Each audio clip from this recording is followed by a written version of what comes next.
फिर लीजिए दोस्तों, मैं वापस से आपके समक्ष आ गया हूँ। ज़्यादा हिंदी ना बोलूँ मैं, ठीक रहेगा मेरे ख्याल से। अगर मैं मतलब ज़्यादा वो पंडित जी टाइप का भाषा ना प्रयोग करूँ, चलेगा ना आप लोगों को? मुझे कभी लगता है कि मैं कभी कभी दिखावे में आ जाता हूँ। मैं शायद भाषा ऐसी बोल रहा हूँ, तो जैसा मुझे कंफर्ट लगेगा बोलूँगा। नहीं समझ में आएगा तो कमेंट करो ना यार, कम से कम जिंदा हो तो बताओ, जिंदा हो तुम लोग। ठीक है जी। तो अपनी तरफ से प्रयास कर रहा हूँ, एक और क्लास लेकर आया हूँ जिसका क्रम है वो 3। वो 3 क्लास नहीं बोल के उसको आप तीसरी क्लास बोलिए, क्योंकि पहली 2 क्लासेस आपकी बेसिक हो चुकी है। अब ये 3 पार्ट में ये क्लास आएगी, तो ये 3 क्लास है, ऐसा समझ लीजिए। क्योंकि ये अब आप बोर्ड एग्जाम क्रॉस कर गए हो। अगर आपने वीडियोस पहली वाली ठीक से देखी है, तो ये वीडियो तो आप देखोगे तो ये बोर्ड एग्जाम पास होने के बाद देखोगे, और वो आपको अच्छे से समझ में आ गया होगा पहले 2 वीडियो। ठीक है, ये मैं इस बार मैं आखिरी बार बोल रहा हूँ। चौथे में मैं बहुत दूर हो जाऊंगा दूसरी और पहली वीडियो से, तो मैं बार बार नहीं बोल पाऊंगा। तो जिन्होंने पहली और दूसरी वीडियो ठीक से समझी है, नहीं समझ में आया है, क्वेश्चन कर लीजिए, नहीं तो क्लैरिटी ले लीजिए, रिवीजन कीजिएगा। वैसे आपको बहुत हद तक समझ में आ ही जाएगा। तो अब मैं तीसरी क्लास स्टार्ट करने जा रहा हूँ। तीसरी क्लास के अंदर अब हम बात करेंगे, अभी तक हमने पढ़ा क्या था एक बार रिवाइज कर देता हूँ मोटा मोटा, जहां से इसको रेफरेंस ले रहा हूँ तीसरी क्लास का। देखिए, हमने अभी तक कुंडली देखी थी, कुंडली के 12 भाव देखे थे। वो 12 भाव किस प्रकार 12 हुए ये पता लगा था अंतरिक्ष में नक्शे के हिसाब से। और उस 12 जो घर हैं वो 12 राशियां हैं। 12 राशियों के ग्रह कौन से हैं, यानी किन ग्रहों को स्वामित्व प्राप्त है किन राशियों का, तो वो आपको क्लियर होगा। प्लस मैंने आपको इसके बाद आपको मैंने बताया था ग्रहों की दृष्टि, एक लास्ट में आपको बताया था। आपको ये भी बताया था कि नंबरिंग जो न्यूमेरिक लिखा होता है वो कौन सी राशि होती है, और प्रथम भाव से लेके द्वादश भाव यानी 12वां भाव तक कौन सा भाव होगा, ये आपको पिछले वीडियो में क्लियर हो गया था। और इसके बाद मैंने आपको ये भी बताया था एक हद तक कि जो जन्म जब होता है व्यक्ति का, तो पूर्व की तरफ जो राशि होती है वो उसका लग्न होता है, प्रथम भाव होता है। ये मैंने आपको बताया था। और पंचांग के विषय में आपको समझाया था। तो ये सब चीज़ें आप अब पंचांग की बात थोड़ी बहुत करेंगे। बेसिकली जो अभी तक भाव, राशि, ग्रह और इसकी हमने अभी तक बात करी है। अब हम राशि परिवर्तन की तरफ जाएंगे। राशि परिवर्तन की तरफ से जिनको भी लग्न का पाठ जो पूर्व में आता है, अगर थोड़ा बहुत अभी भी क्लियर नहीं हुआ है तो यहाँ से आपको थोड़ी सी क्लैरिटी और मिल जाएगी। ठीक है, तो अब हम बात करेंगे प्रिसाइसली राशि परिवर्तन, डिग्री और उसकी दृष्टियां, इन तीनों को ठीक से समझेंगे और बढ़ेंगे आगे। तो देखिए, राशि परिवर्तन जब होता है तो किस प्रकार होता है, वो मैंने आपको उसकी चाल के विषय में बताया था कि कौन सा ग्रह कितनी गति से एक राशि को क्रॉस करता है, यानी 30 डिग्री ऑफ वन राशि को वो कितनी स्पीड में कवर अप करता है हमारे लिए।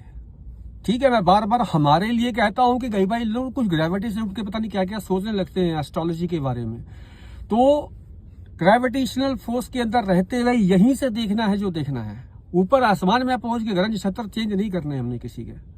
ठीक है, तो अब यहीं पर रह के बात सुना जाए कि मैंने आपको बोला था कि चंद्रमा आपका 2.25 दिन के लिए एक राशि में रहता है, सूर्य लगभग 1 महीने के लिए रहता है, मंगल 45 दिन, अभी 45 दिन रहता है मंगल, और बुध रहता है 21 दिन। ऐसा क्यों, ये बाद में दिमाग में आपके आए और या ना भी आए, थोड़ा लेट आए, तो मैं आपको पहले क्लियर कर देता हूं कि ये सूर्य है।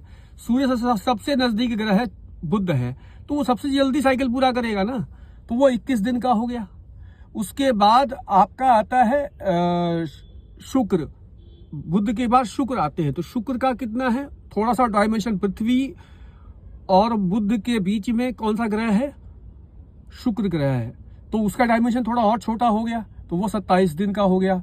अब इसी के बाद हम चंद्रमा की बात करके हटे तो चंद्रमा क्या है कि पृथ्वी के चक्कर काटता है, तो सूर्य से पृथ्वी बहुत छोटी है साइज में, तो और चंद्रमा पृथ्वी से बहुत छोटा है, तो वो अपनी साइकिल पे जो उसकी गति है, यानी कि वो खुद भी घूम रहा है और पृथ्वी भी घूम रही है, तो स्पीड डबल हो जाती है, तो 2.25 दिन का हो जाता है वो। ठीक है, अब इसके बाद आता है का मंगल हो गया, बुध हो गया, गुरु यानी बृहस्पति, जुपिटर। ये जो जुपिटर है, जुपिटर किधर है? मंगल से पीछे है। मंगल 45 दिन, पृथ्वी से पीछे मंगल, तो वो 45 दिन क्यों है पता लग गया, क्योंकि उसका साइकिल पृथ्वी से भी बड़ा है, यानी हमारा 30 दिन उसका 45 दिन हो गया है, ऐसा मान लो। मतलब समझाने के लिए बोल रहा हूं मैं, मैथमेटिकली करेक्ट होने की अभी बिल्कुल कोशिश नहीं कर रहा हूं, समझाने के लिए। और गुरु हो गए, तो गुरु है मंगल के पीछे, तो वो उनका सूर्य के चक्कर काटना कितना लंबा साइकिल हो गया उनका, तो वो 12 महीने में एक राशि से दूसरी राशि में जाते हुए दिखाई देते हैं। ठीक है, अब इसके बाद आता है शनि। शनि ठीक उससे और पीछे है, तो इसीलिए वो और पीछे है, तो वो 2.5 वर्ष लेता है सूर्य की पूरी परिक्रमा करने में। उसकी चाल कम नहीं है, उसका साइकिल बड़ा है, उसका सर्कल बड़ा है, तो इस तरीके से समझ लीजिए। अब इसके बाद आता है राहु और केतु। राहु और केतु चूंकि एक कंजक्शन पॉइंट है, जैसे आपको बताया था लास्ट टाइम कि राहु केतु क्या है, ये सर्कल जिन्होंने पिछला वीडियो देखा उसको इतने से रेफरेंस समझ में आ गया होगा कि जब पृथ्वी के काल्पनिक पथ पर जिस पे चंद्रमा घूमता है, जिस भचक्र बनता है, उस चक्र पे और जो पृथ्वी सूर्य की घूमती है तो उसका जो एक भचक्र बनता है, उन दोनों के कंजक्शन का जब आपस में मिलान होता है, दोनों सर्कल्स का आपस में मिलान होता है, तो जो ऊपर की तरफ जाने वाला पार्ट होता है वो राहु कहलाता है, जो नीचे की तरफ है वो केतु कहलाता है। ये मैंने आपको बताया था। चूंकि ये कंजक्शन पॉइंट है तो वो 1.5 साल में एक बार ऐसा घटना आता है जहां पर कि वो डायमेंशनली राशि ही परिवर्तन कर लेता है। अब इसको बताया था, राहु केतु जहां आता है दिमाग भ्रम होने लगता है ना, तो आपको क्लियर कर देता हूँ। आपको मैंने बताया था कि हर राशि 30 डिग्री की होती है, तो 30 डिग्री की जो राशि है तो उस राशि पे हर ग्रह अपनी स्पीड से चल रहा है, जो चाल हमने बताया। तो 30 डिग्री को चंद्रमा 2.25 दिन में ही पार कर लेता है। उसी प्रकार राहु और केतु अपने का जो की स्थिति जो है, पृथ्वी और सूर्य की एक पोजीशन जब चेंज हो जाती है 1.5 साल में, तो वो राशि परिवर्तन करता दिखता है। पृथ्वी और सूर्य की स्थिति जब थोड़ी सी चेंज होती है, यानी कि वो जब पृथ्वी चक्कर काट रही है सूर्य की, तो वो 1 साल में 365 दिन कर लेती है, लेकिन 1.5 साल में उसकी स्थिति में थोड़ा सा परिवर्तन आता है। तो वो जो कंजक्शन पॉइंट है, क्योंकि अलग अलग साइकिल पे वो टच करता है, तो 2 साइकिल जब किसी और पॉइंट पे जाके मिलेंगे तो वो दूसरी राशि हो जाएगी, वही पॉइंट किसी और पॉइंट पे जाके मिलेंगे तो वो तीसरी राशि हो जाएगी। इसी तरीके से वो कंजक्शन पॉइंट जो है वो साइकिल घूमने के कारण वो दूसरी जगह से फंस जाता है, तो वो उसी स्थिति में भी वही ऊपर वाला पार्ट राहु और नीचे वाला पार्ट केतु कहलाएगा। तो बात अभी हम कर रहे थे कि राशि परिवर्तन होता किस प्रकार है।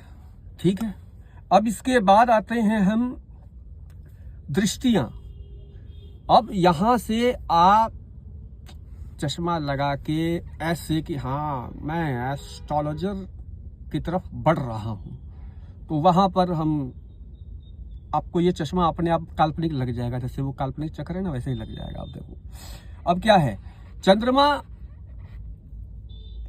सूर्य, बुध, शुक्र, 4 ग्रह याद हैं। क्रूर ग्रह में सूर्य, बुध सौम्य ग्रह, शुभ ग्रह में भी आते हैं, शुक्र सौम्य ग्रह और चंद्रमा तो सौम्यतम ग्रह है। तो एक क्रूर ग्रह, 3 सौम्य ग्रह, ये जो 4 ग्रह हैं इनके पास एक ही दृष्टि है, वो है 7वीं, यानी वो अपने सामने ही एग्जैक्टली 180 डिग्री पे ही देखते हैं और उनकी दृष्टि का प्रभाव कहीं और नहीं होता। ठीक, अब आते हैं किनकी 3 दृष्टियां हैं। तो जिनकी वक्र दृष्टि का ज्यादा प्रभाव पड़ता है वो ये 3 ग्रह हैं, क्योंकि इनकी दृष्टियां भी 3 हैं। मंगल के पास 3 दृष्टि है। मंगल जहां बैठा होता है जिस घर में, उस घर से, यानी कि वो पहला घर हुआ, उस घर से चौथे घर को पहले देखता है। पहले मतलब सीक्वेंस में पहले 4 ही आता है, इसलिए 4 बता रहा हूं। पहले वो चौथे घर को देखता है, अपने से चौथा घर। फिर वो 7वां देखता है। अब यहाँ पे 7वां देखता है तो एक और बात 7वीं दृष्टि का कॉमन बता देता हूं। 7वीं दृष्टि सभी ग्रह के पास होती है। सभी ग्रह के पास 7वीं दृष्टि है। ठीक है, तो कोई भी ग्रह अपने सामने तो देख ही रहा है। कोई इधर भी देख रहा है, इधर भी देख रहा है, बात अलग है, लेकिन सभी ग्रह सामने तो देख ही रहे हैं। कुछ ऐसे घुमा के नहीं देख रहा कुछ भी। ठीक है जी। इसके बाद 7वीं दृष्टि हो गई मंगल की, चौथी बताया था। अब जिस घर में बैठा है वहां से 7वां घर जो हुआ वहां पर भी वो देखेगा, और वो एक 8वां घर भी देखेगा, यानी उससे ठीक अगला घर भी देखेगा। यानी कि ऐसे नजर दिया तो इधर एक पड़ रहा है नजर, और इधर दोनों को दो बंदे इधर खड़े हैं, एक बंदे इधर खड़े हैं, तो मैं ऐसे और ऐसे दोनों देख पा रहा हूं। तो मंगल की ये स्थिति है। उसके बाद आते हैं गुरु। गुरु के पास भी 3 दृष्टियां हैं। जो कॉमन है वो क्या है बताया अभी मैंने, 7वीं दृष्टि। 5 और 9 ये और दृष्टियां, यानी 5, 7 और 9 ये 3 दृष्टियां गुरु जी के पास है। ठीक है जी। अब जी लगा दिया क्योंकि बीच में अपने गुरु का भी कभी मन में होता हो तो जी लगा लेते हैं। तो गुरु जी के पास भी 3 दृष्टियां हैं। पहली 5वीं दृष्टि है, यानी बुद्धि पे। फिर 7वीं दृष्टि है उसके संगत पे, और उसकी 9वीं दृष्टि है कि उसका भविष्य क्या होगा। 9वीं दृष्टि है। इसके बाद है शनि। शनि के पास भी 3 दृष्टियां हैं। शनि के नाम से लोग घबराते हैं, और मैं कहता हूं जो नहीं घबराते हो मूर्ख है। लेकिन घबराना मतलब हिम्मत हारना नहीं होता। घबराने का मतलब होता है कि हाँ जी, मैं इस खतरे को महसूस करता हूं और इस खतरे को मैं मानता हूं। तो डर के रहना ही होता है। हर चीज का डर होता है। थोड़ा सा डर के रहना अलग चीज है, डरना अलग चीज है। डरना जरूर चाहिए किसी चीज से, डर के रहना गलत बात है। डर रहे हो किसी चीज से, डर है तो उसका उपाय करो, अपने आप को प्रोटेक्ट करके चलो। यही करते हैं वीर भोग्य वसुंधरा। चलिए, तो शनि के पास 3री दृष्टि है। शनि 3रे घर को देखते हैं, देखते हैं मेहनत क्या कर रहा है, ये काम हम कर रहा है ढंग से कि नहीं कर रहा है, शरीर में तोड़ रहा है, ये दिमाग पे नस पे जोर दे रहा है, मेहनत कर रहा है। 7वीं दृष्टि, अच्छा बाबू संगत क्या करते हो, समाज में क्या काम कर रहे हो, पैसा कमाने के लिए क्या उपाय खोज रखा है, क्या कर रहे हो नहीं कर रहे हो, पार्टनरशिप, आपके दोस्त यार कैसे हैं, पार्टनर्स कैसे हैं, देख रहे हैं। और उसके बाद देखते हैं 10वीं दृष्टि, वो है जी व्यापार, आजीविका। तो 10वीं दृष्टि से उसकी आजीविका में भी नजर रखते हैं।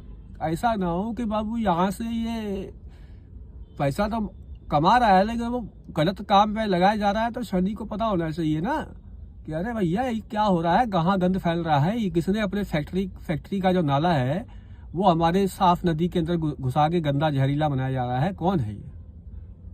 तो शनि की दृष्टि होती है। कौन है जो फसलों के ऊपर जहर लगा लगा के बेच रहा है, शनि की दृष्टि होती है। 10वीं दृष्टि अच्छी भी होती है। अब क्या काम कर रहा है, ऐसा कर रहा है, ये बाकी 2 घर भी बैलेंस्ड है इसके, चलो जी व्यापार में तरक्की दिया जाए। नहीं, अल्लाह कह रहा है फिटनेस नहीं आ रही है, बहुत पैसा है, अच्छा जिम लगवाया जाए इसको, और नहीं मानेगा तो फिर दवाई लगवा देंगे, करना पड़ेगा, करो। तो इस तरीके की चीज़ें शनि का ये दृष्टिफल होता है।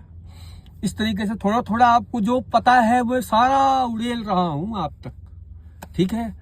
और इससे मेरे दिमाग की नसें भी खुल रही हैं, तो इसमें मेरा ही उपकार हो रहा है। मैं आपका क्या कर सकता हूं, जो करने वाले हैं वो प्रभु ही हैं। तो ईश्वर का प्रसाद ईश्वर के द्वारा ईश्वर के लोगों में ही बट रहा है। मैं इसी भावना के साथ ये ज्योतिष बता रहा हूं। तो कृपा करके मेरे अंदर के अहम मैं को क्षमा करते रहिएगा, कभी गलती से आ जाए तो, ठीक है। जय श्री राम। तो बात आते हैं यहाँ पर, अभी मैंने आपको बताया कि राशि परिवर्तन किस प्रकार होता है, राशि परिवर्तन किस प्रकार होता दिखता है। बहुत सारी यूट्यूब में वीडियोस हैं, आप उसको सर्च करोगे, खुद से अध्ययन करके आओगे तो सवाल पूछोगे तो मजा भी आएगा, ठीक है। और अगर आप कुछ अच्छी जानकारी ऐसी निकाल पाते हो कि सबका भला हो, तो इसमें हमारा ही भला है, क्योंकि हम एक कम्युनिटी हैं जिनके मन में ये 2 वीडियोस के बाद भी इंटरेस्ट बना हुआ है, ठीक है। तो इस बात को मान के चलो कि हम एक कम्युनिटी हैं, हम एक समूह बन रहे हैं। तो हम आपस में जितने प्रबल और जितने मजबूत रहेंगे उतना हमारा फायदा है, ठीक है। तो इस विद्या को जहां तक सहेजा जा सकता है सहेजना चाहिए, और जो भी आपके अंदर का जो भी अच्छी बातें हैं आपस में शेयर जरूर करनी चाहिए। इससे ज्ञान बढ़ता है। सरस्वती के पुजारी होते हैं ये। तो सरस्वती का तो सीधा सा है, जिसने भी अपना ज्ञान देता है किसी को तो देने के बाद उसका ज्ञान और बढ़ता है। ये उसमें विशेष लक्षण है जो लक्ष्मी से विपरीत है। लक्ष्मी का तो होता है ना कि भाई आएगा तो धनवान होंगे, यहां तो जा रहा है। तो ऐसा कभी नहीं होता है। आप जब कुछ देते हो तो उसी का इम्पैक्ट आप पर पड़ता है। अगर आप अपने आप को मूर्ख मानते हो तो अक्ल के दरवाजे खुलते हैं। अगर आप अपने आप को असमर्थ मानते हो तो समर्थवान बनने के रास्ते बनते हैं, दिखते हैं, उसकी जरूरत आ जाती है सामने। जब हम किसी चीज को स्वीकारते हैं, जैसे लक्ष्मी है, कई लोग लक्ष्मी को और विद्या को जब बात करते हैं तो दोनों को कंपैरिजन करने लगते हैं कि अरे ये और ये। भाई साहब, हमारे समझाने के लिए 2 पार्ट कर दिया गया है, वो एक ही है, अलग अलग कुछ नहीं है। तो अगर हम पूरे बॉडी के एक एक पार्ट को अगर हम एक ही बॉडी का अगर वैज्ञानिक परीक्षण करेंगे तो सब के अंदर एक ही सेल्स मिलेंगे जो मेरी एक बॉडी के अंदर है, वो अलग नहीं है। वो हमें समझ में आ जाए या हमें समझाने के लिए इस प्रकार का वर्णन किया जाता है। तो अब आते हैं उसी मुद्दे पे।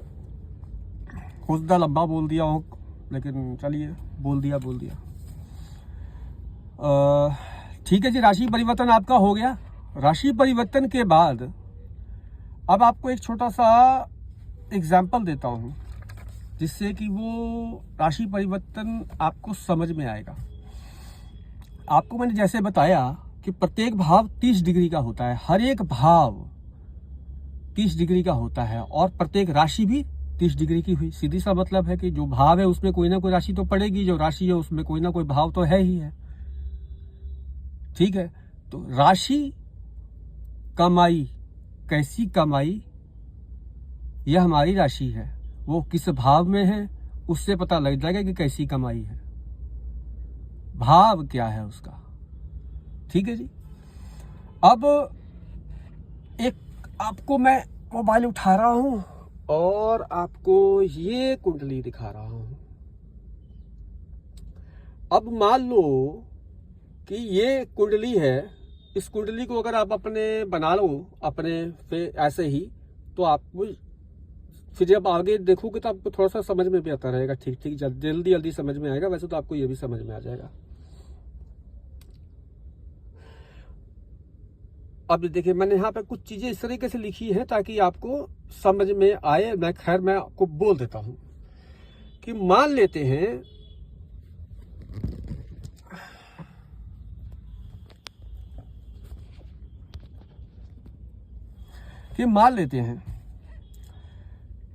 मकर लग्न पूर्व की तरफ 9:18 से 11:25 सुबह था, यानी 2 घंटे के लिए एक लग्न होता है, पिछली वीडियो में क्लियर था। और सूर्योदय के समय जो लग्न होगा वो तब तक शिफ्ट कर चुका होगा, बट ऑब्वियस है वो शिफ्ट 2 घंटे बाद ही शिफ्ट कर गया होगा ना राशि। पूर्व की तरफ से जो उदय हुई थी, जो जिस राशि में सूर्य था वो राशि पहले उदय हुई। जब जिस राशि में सूर्य 1 महीने के लिए होता है, तो राशि जिस राशि में सूर्य था वो राशि पूर्व में उदय हुई। उदय होने के बाद वो किधर गई? वो मूव किया 2 घंटे के बाद अब पूर्व की तरफ, क्योंकि पृथ्वी घूम रही है। तो पूर्व की तरफ जिधर सूर्य पहले 2 घंटे पहले उगा था, उस तरफ अब दूसरी राशि चल रही है। सूर्य हमारे राइट हैंड पे आ गए। अब देखिए, अब यहीं पर सूर्य मान लो कि उस वक्त धनु राशि में चल रहे थे।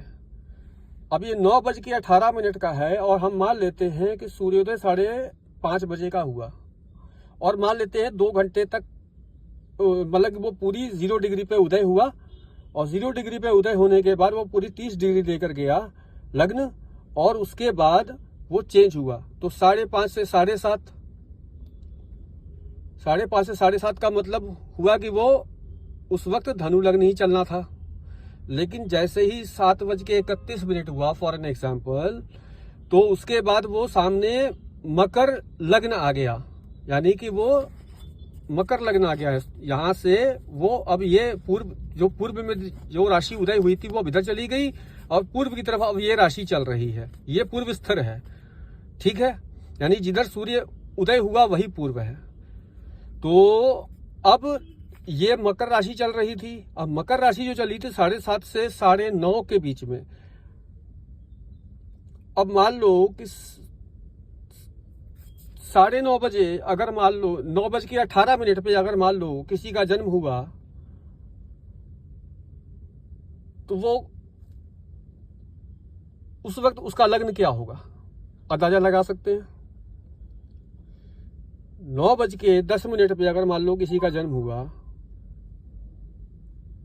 तो उसका अंदाजा लगा सकते हैं, क्योंकि 5:30 बजे सूर्य हुआ और उस वक्त मकर लग्न धनु लग्न था, और 7:30 बजे धनु लग्न खत्म हो गया एग्जाम्पल।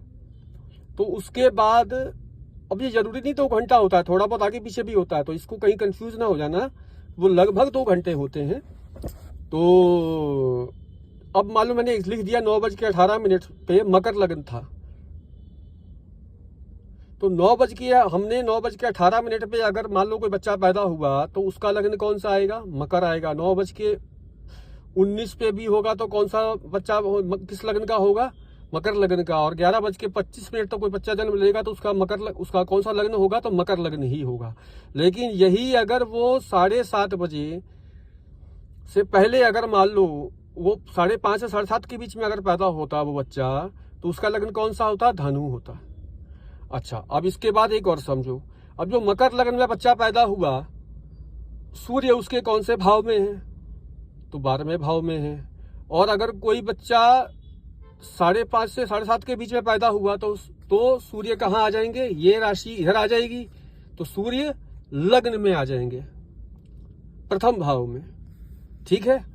तो हम इस तरीके से अंदाजा लगा सकते हैं कि आज इस वक्त सूर्य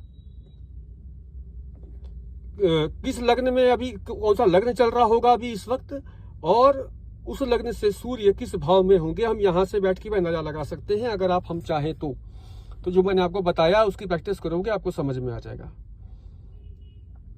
ठीक है जी। अब इसके बाद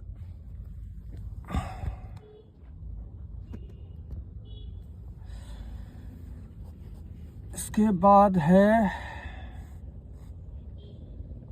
अब मान लो कि 1 महीने के बाद बच्चा पैदा हुआ, तो अभी तो वो धनु लग्न में दिखा रहा था, लेकिन 1 महीने के बाद अगर बच्चा पैदा हुआ तो सूर्य किस राशि में रहेगा? तब वो मकर राशि में रहेगा। जब वो मकर राशि में रहेगा तो उस वक्त सूर्य की डिग्री कितनी होगी? अब ये डिग्री का भाव समझ लेते हैं। देखिए,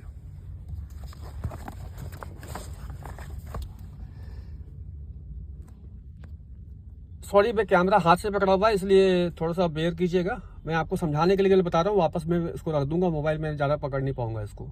तो मान लो कि इस तरीके से अगर हमें घूमता दिख रहा है आसमान, तो पृथ्वी किस तरफ घूम रही है? इस तरफ घूम रही है। तो हमें पृथ्वी किधर घूम रही है उससे मतलब नहीं, हमें जो दिख रहा है हम उसी की बात करेंगे, ताकि जो फलित है वो इसी से फलित है। ठीक है, तो पृथ्वी ऐसे घूम रही है, हमें घूमती दिख रही है, आसमान ऐसे घूमता दिख रहा है, यानी लग्न ऐसा घूमता दिख रहा है। तो जब धनु यहां पर था तो धनु इधर गया, धनु इधर गया, कैसे चला गया इधर? 2 घंटे के बाद पृथ्वी घूम रही है तो पूर्व की तरफ जो लगन आया वो मकर लगन आया, और धनु लगन जो है वो इस तरफ चला गया, यानी पूर्व अब इस तरफ चला गया, जिधर सुबह था उधर नहीं है। ठीक है ना? तो अब ये इधर चला गया, तो अब यहां पर जब वो गया तो हमने बोल दिया ये धनु राशि इधर चली गई। लेकिन जब सूर्य यहां से शिफ्ट करके मकर में आएगा 1 महीने के बाद, तो वो कैसे आएगा? ये एरो उसी का निशान है, वो भी ऐसे, यानी कि सभी ग्रह ऐसे चलते हैं, राहु केतु ऐसे चलते हैं, यानी ये लग्न है तो सभी ग्रह ऐसे चलते हैं, ऐसे ऐसे ऐसे ऐसे ऐसे ऐसे ऐसे ऐसे ऐसे। ठीक है जी, तो सभी ग्रह इस प्रकार चलते दिखते हैं। तो सूर्य जब वृश्चिक से धनु में आए, तो वृश्चिक से धनु में आने के बाद इनकी जो डिग्री हुई वो कहां से स्टार्ट हुई? 0 डिग्री से, 0 से। तो 0 डिग्री से स्टार्ट हुआ और कहां तक जाएगा? 30 डिग्री तक, यानी कि 1 डिग्री से लेकर 30 डिग्री तक टोटल 30 डिग्री हो गई। यानी जैसे ही यहाँ पे कंजक्ट किए तो 0 डिग्री, जैसे ही प्रवेश किए 1 डिग्री हो गया। और सूर्य का हमने पिछली बार अध्ययन किया था, बताया था कि सूर्य 1 महीने में अगर एक राशि परिवर्तन करता है और राशि की डिग्री टोटल 30 होती है, तो सूर्य 1 दिन में कितनी राशि चलेगा, कितने डिग्री चलेगा? तो 1 डिग्री चलेगा, क्योंकि 30 डिग्री का 1 राशि और 30 दिन का 1 महीना। ठीक है जी, तो 1 दिन में वो 1 डिग्री चलेगा। तो अब यहां से जब ये मकर में गए तो मकर में पहुंचे, तो मकर में पहुंचने के बाद उनका राशि, उनका डिग्री क्या हो गया? 1। लग्न कौन सा हो गया? राशि कौन सी हो गई? मकर हो गई, राशि मकर हो गई। लग्न से इसका मतलब नहीं है, राशि परिवर्तन समझा रहा हूं, लग्न तो आपको समझा ही चुका हूं कि यहां से जब वो इधर गए तो मकर राशि में प्रवेश कर गए। मकर राशि में जब प्रवेश कर गए तो उस वक्त उनकी डिग्री 1 से लेकर यहां तक 30 पहुंचेगी। वैसे ही सभी ग्रह की अपनी डिग्रियां होती हैं। जब हम पैदा होते हैं तो ये जो कुंडली का नक्शा है 12 भाव वाला, जो मैंने 360 डिग्री का बताया था आपको, इस पर कौन सा ग्रह को कितनी डिग्री पर चल रहा है ये हम पंचांग से भी देख सकते हैं, या नहीं तो कोई भी जो एप्लीकेशंस हैं उसमें भी डाल के आप इसको निकाल सकते हो। कैसे निकलता है वो बहुत वाइड फॉर्मूला हो जाएगा, उसका मेरे पास इंस्ट्रूमेंट नहीं है ज़्यादा कुछ कि मैं आपको समझा पाऊँ। मैं कार में बैठ के किस तरीके से समझा सकता हूँ आपको कई चीज़ें, तो जितना इजीली आपको समझ में आए पहले मैं वही समझा रहा हूँ। अब पंचांग देख के भी अगर आपने सीखना है और एप्लीकेशन से भी आपने सीखना है, बनाना ही, देखना, इन्फॉर्मेशन ही देखनी है, तो आप कहीं भी देख सकते हो। बट एप्लीकेशन में कई बारी क्या होता है कि जो फ्री एप्लीकेशंस होती हैं उसके अंदर कई बारी गलत चार्ट कभी कभार आ जाता है, तो उस सूरत में थोड़ी सी दिक्कत रहती है।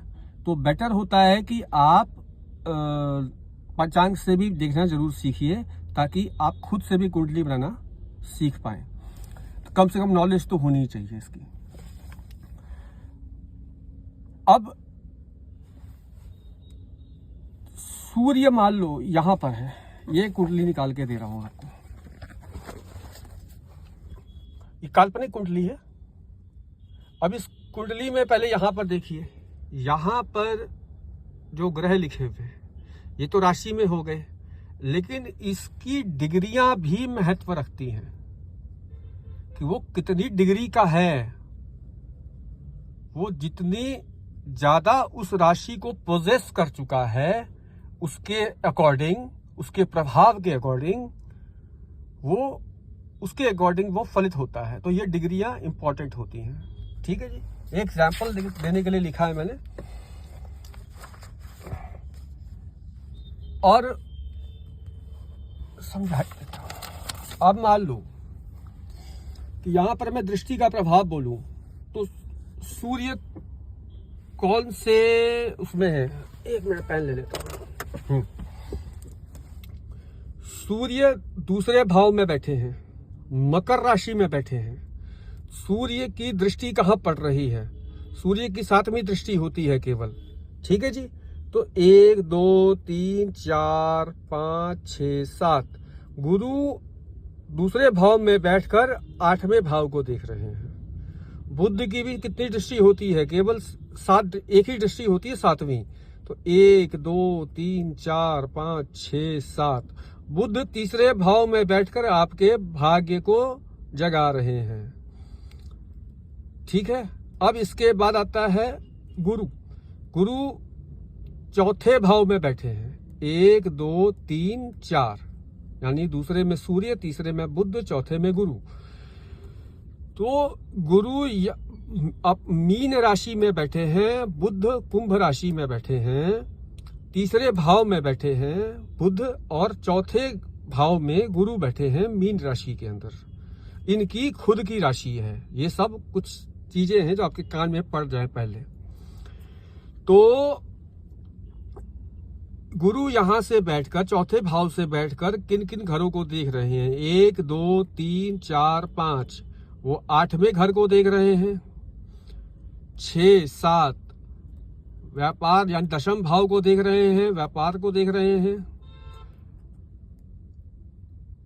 8 9 और 12वें भाव को देख रहे हैं। बाकी जो वो भाव होगा क्या है, मतलब नहीं, मतलब बाद में बताऊंगा, बीच बीच में गलती से निकल रहा है, उसको अवॉइड ही करना अभी।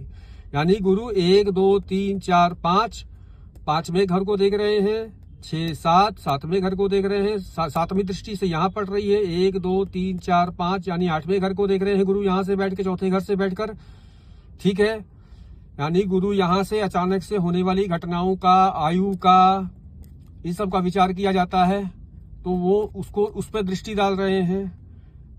1 2 3 4 5 6 7, 7वां आपका व्यापार का कारक होता है, साझेदारी का कारक होता है, आपकी आजीविका का कारक होता है, तो वो उसको देख रहे हैं। और उसके बाद 8 9 और आपके खर्चे को देख रहे हैं। ठीक है, तो ये गुरु का हो गया। शुक्र, और शुक्र भी बैठे हैं, केतु भी बैठे हैं। पहले शुक्र का विचार कर लेते हैं। तो शुक्र यहाँ बैठे हैं 5वें घर में, 1 2 3 4 5। यहां से वो 7वीं दृष्टि देख रहे हैं। कहाँ देख रहे होंगे? तो 1 2 3 4 5 6 7 एकादश भाव को देख रहे हैं, 11वें भाव को देख रहे हैं, इच्छा पूर्ति के भाव को देख रहे हैं। 5वें से बुद्धि के भाव में बैठे हैं और इच्छा पूर्ति के भाव को देख रहे हैं। गुरु सुख के भाव में बैठे हैं और बाकी दृष्टियां डाल रहे हैं। ठीक उसी प्रकार आते हैं केतु। केतु के बारे में मैंने आपको बताया कि लोग मानते हैं कि इनकी भी 3 दृष्टियां होती हैं, बट मैंने आपको उसका नहीं मानने का मेरा लॉजिक भी बता दिया। कल को अगर मैं मानने लग जाऊं तो बात अलग है, लेकिन मैं बहुत सारे लोगों को जानता हूं जो इनकी दृष्टियों के बारे में बिल्कुल नहीं मानते हैं, और मैं भी खुद से स्वयं से अपने लॉजिक लगा के इस निर्णय में पहुंचा हूं कि इसकी दृष्टि हो ही नहीं सकती। ठीक है, तो बस यही है। तो अब केतु है, केतु के बाद 7वीं दृष्टि की बात करेंगे। 1 2 3 4 5 6 7 ये 7वें घर को देख रहे हैं, यानी इच्छा पूर्ति के भाव को देख रहे हैं। उसके बाद शनि आते हैं। शनि के पास भी 3 दृष्टियां बताई थी। तो शनि के पास कितनी दृष्टियां होती हैं आपने नोट किया था कि नहीं किया था, वो आप देख लीजिए। मैंने आपको बताया था, नहीं समझ में आया तो इसकी फोटो खींच लीजिए एक बार आप। ठीक है जी। तो अब शनि यहाँ बैठे हैं, शनि के पास 3 दृष्टियां हैं। 1 2 3 तीसरी दृष्टि देख रहे हैं। छठे भाव में रोग, रिपु, ऋण, शत्रु इस भाव में बैठे हैं और यहाँ से तीसरी दृष्टि में अचानक से होने वाली घटनाओं को देख रहे हैं। उसके बाद 3 हो गया, 4, 5, 6, 7, 7वीं दृष्टि से वो खर्चे के भाव को देख रहे हैं। शयन कक्ष की बात, शयन कक्ष देख रहे हैं। सोना, उठना, बैठना, उठना, ये सब चीजें देखी जाती हैं। तीर्थ यात्राओं को देखा जाता है। मोक्ष को देख रहे हैं, मोक्ष का कारक भी होता है ये भाव, ठीक है। तो उन भावों को देख रहे हैं। प्लस उसके बाद 10वीं दृष्टि देख रहे हैं, यहाँ 7, 8, 9, 10 तीसरे घर को देख रहे हैं। लग्न से तीसरे घर को देख रहे हैं। ये तीसरा घर है आपके पराक्रम का, आपकी मेहनत का, तो आपके उस घर को देख रहे हैं। फिर उसके बाद आता है मंगल। मंगल के पास 3 दृष्टियां बताई थी मैंने, आप नोट किया होगा तो आपको देखेंगे याद हो जाएगा। मंगल के पास 3 दृष्टियां हैं। मंगल के पास है 1, 2, 3, 4, चौथे घर को देख रहे हैं। मंगल 7वें साझेदारी के घर में, आपके जीवन साथी के घर में बैठकर वहां से 1, 2, 3, 4 चौथी दृष्टि से आपकी आजीविका, आपका व्यवसाय उसको देख रहे हैं। 5, 6, 7 आपके लग्न को देख रहे हैं। लग्न में मजबूती दे रहे हैं, मतलब आपके क्या कहते हैं, आपके व्यक्तित्व में क्या कहते हैं उसको, मजबूत एग्रेशन थोड़ा सा वो आपको दे रहे हैं यहाँ से बैठ के, इस तरीके से आप समझिए। और 8वीं दृष्टि से वो इस भाव को देख रहे हैं, जो दूसरा भाव है वो आपकी वाणी का, कुटुंब का, ठीक है, आपके मुख का ये भाव है, तो इसको देख रहे हैं। तो ये इनकी मंगल की दृष्टि का विचार हो गया। उसके बाद चौथा 5वां खाली है 10वें घर में। 10वें घर में चंद्र बैठे हैं। चंद्रमा के पास भी एक ही दृष्टि है, 7वीं दृष्टि। तो ये दोनों आपस में 180 डिग्री पे ही है। तो सीधा ये देख सकते हैं कि हम देख रहे हैं कि चंद्रमा गुरु को देख रहे हैं, गुरु चंद्रमा को भी देख रहे हैं। जहां जहां जो ग्रह बैठे हैं वो केवल उस राशि को नहीं देख रहे हैं, वो जिस राशि को देख रहे हैं उस राशि में बैठे ग्रह को भी देख रहे हैं, ऐसा भी आप समझ लीजिए। यानी गुरु चंद्रमा को देख रहे हैं, चंद्रमा गुरु को देख रहे हैं। इसके बाद आते हैं राहु का भी वही एक दृष्टि बताया, 7वीं दृष्टि का ही मान्यता मैं ले रहा हूं। तो अगर उनकी 3 परछाइयां पड़ती होंगी तो आई कांट से, बट परछाई तो एक ही है जितना मुझे पता है। परछाई की फिर परछाई तो होती नहीं है कोई। तो 7वीं दृष्टि, तो 1, 2, 3, 4, 5, 6, 7 जहां केतु बैठे हैं उसके ऑपोजिट ही राहु बैठे होंगे। जहां राहु बैठे हैं उसके ठीक ऊपर 7वें घर में ही केतु बैठे होंगे, क्योंकि वो दोनों को ही अलग किया गया था 180 डिग्री पे, ठीक है। तो 180 डिग्री पे ये दोनों हमेशा रहते हैं। तो जहां केतु बैठे हैं समझ लीजिए उसके 7वें घर में राहु बैठे होंगे, ठीक है।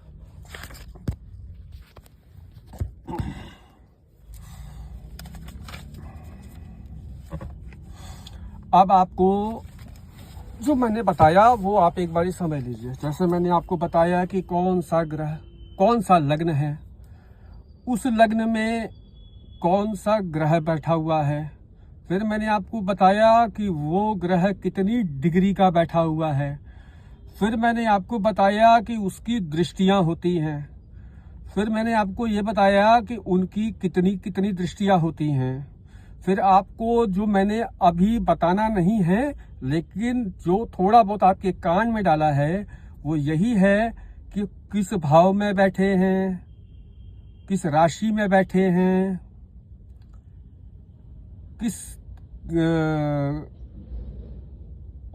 किधर दृष्टि दे रहे हैं, उनका खुद का कारकत्व क्या है, उनकी दृष्टि का किस घर पे देख रहे हैं, किस ग्रह पे देख रहे हैं, उस पर उसका प्रभाव क्या है, क्या संभव है।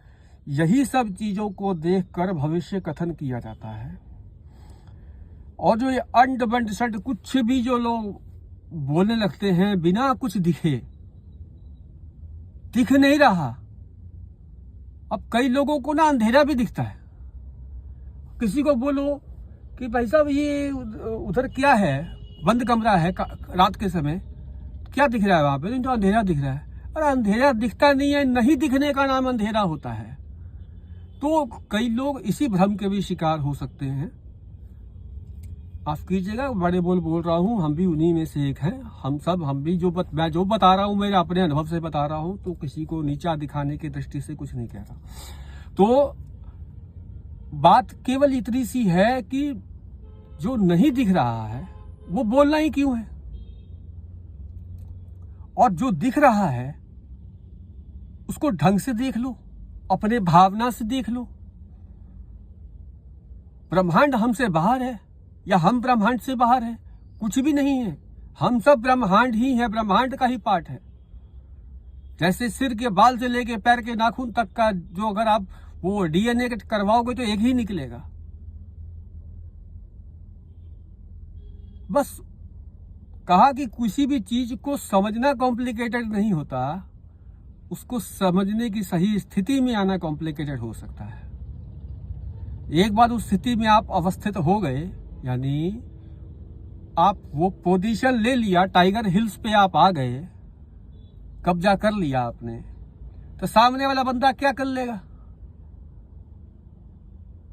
अपनी दृष्टि को उस स्थिति में लेकर जाइए जहां पर मेरे कहे गए शब्दों से परे जाके भी आप कुछ सुन ले। ये भावना होती है व्यक्ति की, तो अपनी भावना उसमें जोड़नी होती है। तो ज्योतिष बेसिकली यही है जो मैंने अभी तक सिखाया था, जो अभी तक बताया है। मैं आज इतना ही बताने वाला हूँ, इसके आगे केवल अभी विचार बताने की कोशिश करूंगा। जिसको नहीं इंटरेस्ट है वो आप इतना भी देख के अभ्यास कर लीजिए, काफी होगा। तो मैंने बताया कि आपकी भावना बहुत इंपॉर्टेंस रखती है। आपका किसी भी ग्रह के प्रति या अपने प्रति, अपने दृष्टिकोण के प्रति आपका दायित्व, आपका स्वयं के प्रति दायित्व क्या है, समाज के प्रति आपका दायित्व क्या है, माँ बाप, परिवार, दोस्त यार, इन सब के प्रति, इस देश के प्रति, हर एक तबके के प्रति